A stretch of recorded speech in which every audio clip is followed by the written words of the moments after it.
দশম শ্রেণীর ইতিহাস বই থেকে অত্যন্ত গুরুত্বপূর্ণ প্রশ্ন উত্তর নিয়ে চলে এসেছি।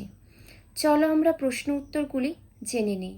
এগুলো তোমাদের পরীক্ষার জন্য খুবই গুরুত্বপূর্ণ।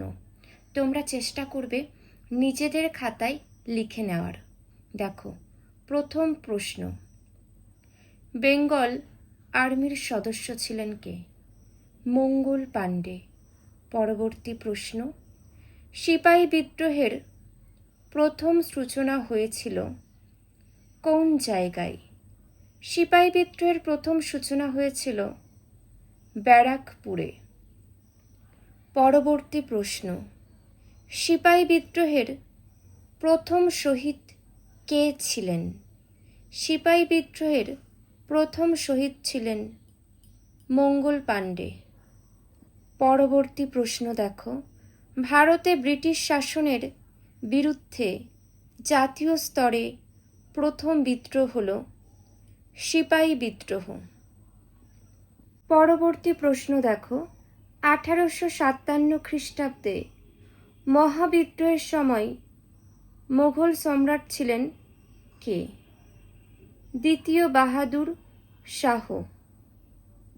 পরের প্রশ্নটি দেখো, 1857 খ্রিস্টাব্দের মহাবিদ্রোহকে প্রথম সিপাহী বিদ্রোহ বলে অভিহিত করেছেন কে?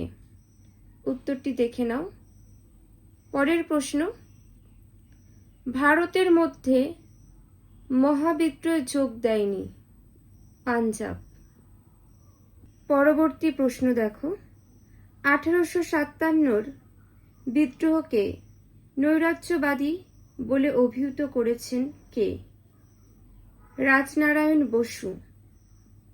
পরবর্তী প্রশ্ন দেখো, মহাবিদ্রোহের পর ভারতের শাসনভার গ্রহণ করেন কে?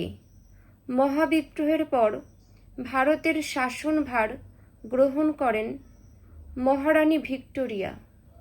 পরের প্রশ্নটি দেখে নাও তোমরা।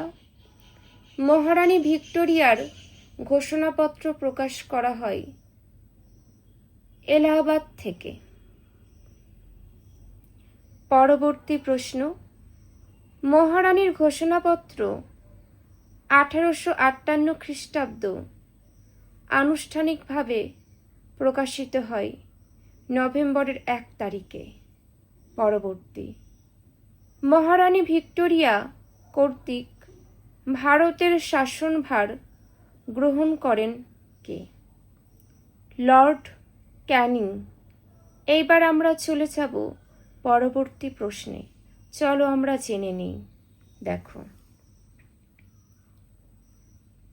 An act for the better government of India, আইন বলে যে পদের সৃষ্টি হয়? ভারত সচিব। আইন বলে যে পদের সৃষ্টি হয়, মনে রাখবে, ভারত সচিব। পরবর্তী প্রশ্ন, ভারতে ইস্ট ইন্ডিয়া কোম্পানির অবসান ঘটে। আমাদের ভারতবর্ষে ইস্ট ইন্ডিয়া কোম্পানির অবসান ঘটে 1858 খ্রিস্টাব্দে। পরের প্রশ্ন আমরা দেখে নেব, মহারানীর ঘোষণাপত্র 1858 অনুযায়ী ভারতের রাজপ্রতিনিধি হিসাবে প্রথম নিযুক্ত হন কে? রাজপ্রতিনিধি হিসাবে প্রথম নিযুক্ত হন লর্ড ক্যানিং। দশম শ্রেণীর ছাত্র এবং ছাত্রীরা, যে প্রশ্ন উত্তরগুলি আলোচনা করে দিলাম প্রত্যেকটা খুবই গুরুত্বপূর্ণ। তোমরা চেষ্টা করবে নিজেদের খাতায় লিখে নেওয়ার, আর এগুলোই তোমাদের পরীক্ষার সাজেশন। কারোর কোনো মন্তব্য থাকলে অবশ্যই তোমরা জানিও।